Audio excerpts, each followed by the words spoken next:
Hi everybody, it's time for another episode of Road to the Show. I've been playing a lot of Road to the Show recently. I'm trying to get the Rockies into a playoff position. Currently, the Rockies are 11.5 games out of a wild card spot. They are chasing the Pirates and Giants. I think the Pirates and Giants were both tied at the start of this series. It's a 3-game series at Coors Field. Starting off here, the Marlins have Giancarlo Stanton at the plate, so I'm backing way up because he's got immense power. And this is a can of corn right to me, so I'm just going to settle under it. And there we go, starting off with an error already. Awful. How do you miss that? That was one of the worst errors. That might be the worst error I've ever had. He had all day just to stand there and just look at that. It just clank right out of the glove. So at least... Well, I guess they did get a run. I was going to say at least they didn't get a run, but it looks like they did get one, but it's tied up 1-1. So I get my first step out of the game here, and I pop out. So what a bad start to this Road to the Show episode. A terrible error, and then a pop out in foul territory. And now I get to play some more defense out in left field. Hopefully this doesn't go as bad as that first play. I always like to back up really deep. I feel like I end up playing most of the balls behind me. That one, I mean, if it's in front of me, with this view, it's a lot easier to go in on the ball for me than to go back. So I always, whenever I realize I'm going to be making a play, I just start backpedaling. Bases loaded here. I can break the game open. Third inning, it's 1-1, and there we go. That's a grand slam. 5-1. Way out of here. That's a no doubt home run. So, I mean, this game's pretty much in the bag now. 464 feet, 5-1. All I have to do is not make any awful errors out there, and I'll be able to hang on for a victory here. And here's some more defensive action for you. Backing it up a little bit. Here's the pitch. And off to my side. I should be able to catch that one. The sooner I get there, I feel like the more chance I have of catching it. Usually when I get to the spot at the last second or a little bit, even if I only give myself a second, my guy just doesn't have the reaction time to catch it. His fielding ratings aren't that great yet. I think he's a 74 overall rated player on this game right now. But most of his training points have all gone towards hitting. I put a ton on power and a ton on contact, especially versus right-handed pitching. Going to try to put this one into the right field seats, and yep, that's gone. Another home run. That's a 2-run shot. And now that should be, what is that, 7-1? Let's check the scoreboard here. Don't really need to see the replay. If we watch all the replays of home runs, these videos would be like 20 minutes long. 9-1 is your score. So another blowout at Coors Field. That's just the way these games at Coors Field go. Not a whole lot of pitching duels. I mean, pitching duels are fun because the games go faster, especially in Diamond Dynasty. Those pitching duels are intense for me. There's another home run, so we got double digits now. That one was way out of here, and I'm not going to show you where that one lands, but it's 11-2 now. Here's Giancarlo Stanton again. So Stanton began the game with a pop-up that I missed. Hopefully this is the last play of the game. Oh, Stanton got that one. That one's gone. Oh, no, it's not gone. I thought that was gone. Well, it's off the wall, and that was a terrible throw, but it's a double either way. There's Stanton posing for some reason. And that should be the ball game. Let's check the final score. I don't think the Marlins probably scored like 10 runs in that inning, so...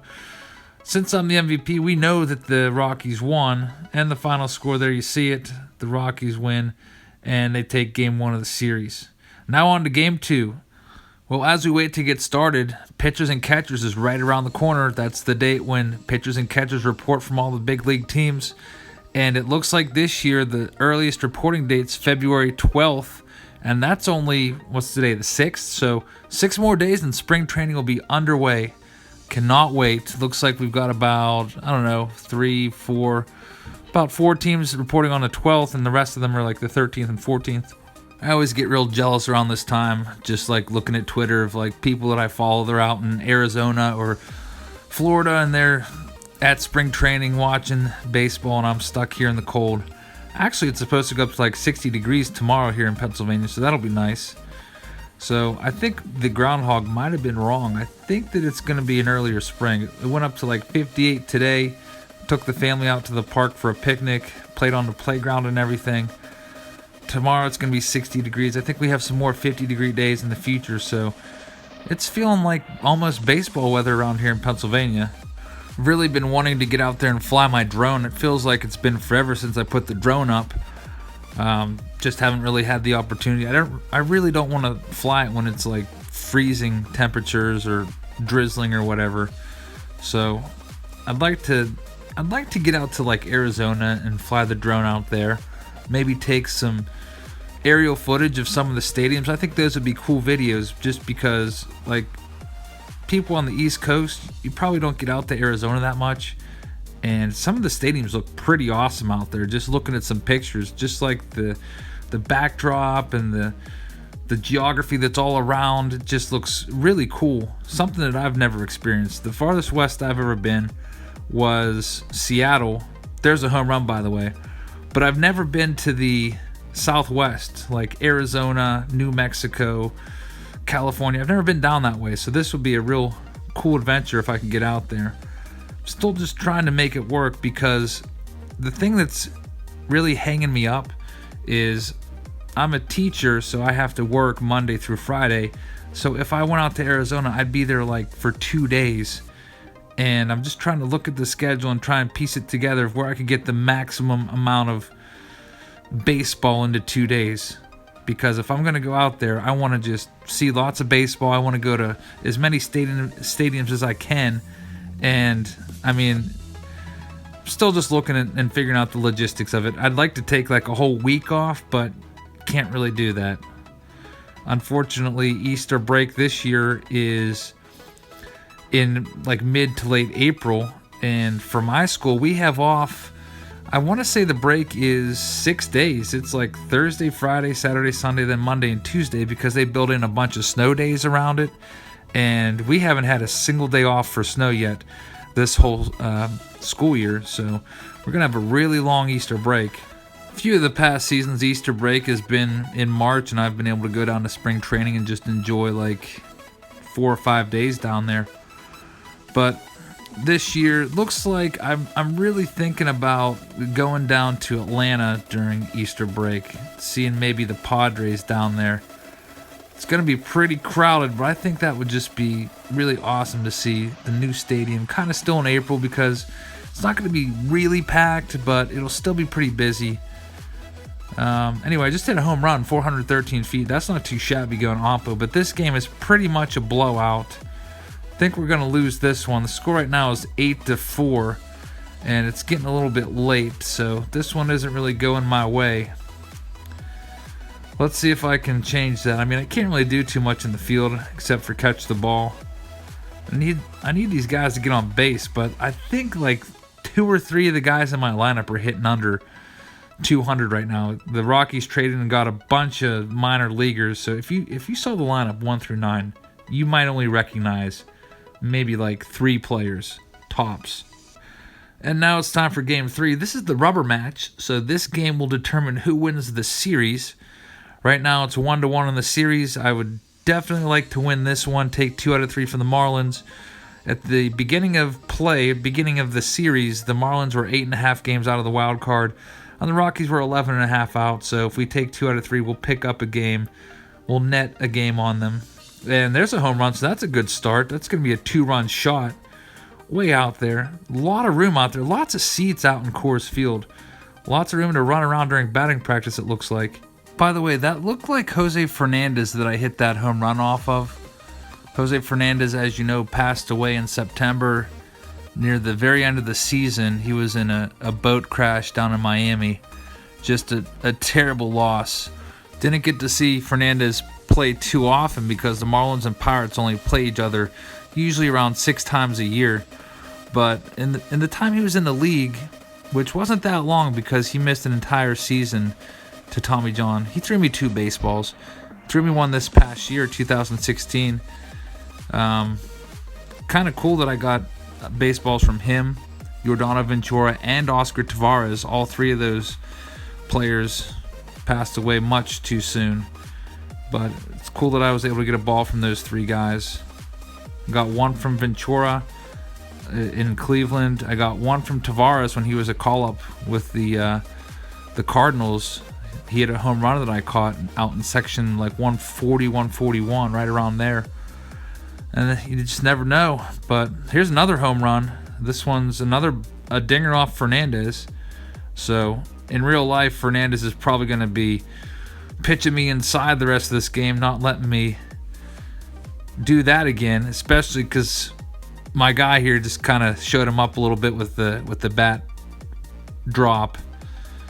But, I mean, Fernandez would have done the same thing. You might remember his first career home run against the Braves. Remember, he just admired that thing, stood there and looked at it, and the Braves took exception to it, and then the bench just cleared over it and everything. But, I mean, Fernandez loved baseball, and he showed it, and that's one of the things that I loved about him. That's one of the things I'll miss the most, especially like in batting practice when no one's watching, the cameras are off and everything. There's nobody watching except for the fans, and he was just having a great time out there in batting practice, flipping up balls left and right. He would be pointing to sections, seeing what section would cheer the loudest for the ball and then throw them the ball. It was awesome. And here the bases are loaded. It's 3-0, and I'm a little bit jumpy here trying to hit a grand slam, so I just fouled it off. So let's see if I can just stay back, take the ball where it's pitched. I'm trying to hit a home run to left, again, out in front of it, so no 2 count. Bases loaded, 3-0. If I can hit the ball in the seats here, this game is pretty much over, and the Rockies have secured a 2-3 series victory. Let's see. Yep, we got it. So, I mean, you could pretty much put this one in the bag. I mean, it is Coors Field, so anything can happen at Coors Field. They could break out and score like 8-9 runs in an inning, especially against this awful Rockies pitching staff. They've got nobody. I don't mean to be rude, but after trading away Jake McGee, the Rockies pretty much gutted the roster here, giving up for this season, and make the catch there. So, I mean, we've got a chance for a shutout here. It's 7-0. It's pretty rare at Coors Field to throw a shutout. I mean, it does happen from time to time, but Coors Field is not known to be a pitcher's paradise. Let's see if we can put this one away. And looks like I'm going to get there. So 7 training points. De La Rosa by far is the best Rocky pitcher in this road to the show. Every time he's on the mound, I feel like the Rockies win. All right, here's a little flashback. We don't really need to see that. It's 8-0 right now. Bottom of the 7th inning. And here's the pitch. That's not going to be a home run. It's going to be a base hit. So, I mean, I'll take it.